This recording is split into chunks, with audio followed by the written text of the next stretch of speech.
राज्यात पावसाची जोरदार हजेरी, मृग नक्षत्राला सुरुवात, शेतकऱ्यांची पेरण्यांची लगबग सुरू।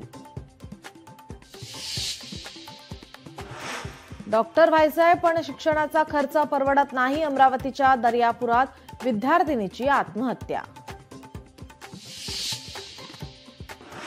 गोदावरी नदीत आंघोळीसाठी गेलेल्या 8 तरुणांपैकी 6 तरुण बेपत्ता, दोघांना बाहेर काढण्यात यश। गडचिरोलीच्या सीमावर्ती भागातील घटना। देशात कोरोना रुग्णांची संख्या 5,000पार, महाराष्ट्रात 577 रुग्ण तर केरळमध्ये सर्वाधिक 1,806 कोरोना रुग्ण।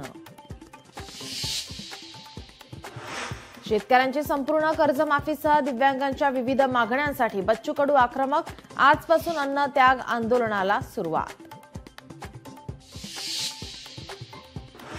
शिवसेना उद्धव बाळासाहेब ठाकरे पक्षाची आज मातोश्री निवासस्थानी बैठक, उद्धव ठाकरेंच्या उपस्थितीत काय चर्चा होणार याकडे लक्ष। ठाकरे बंधू एकत्र आल्याने भाजपाला कुठेच अडचण येणार नाही, मंत्री पंकजा मुंडे यांचं वक्तव्य।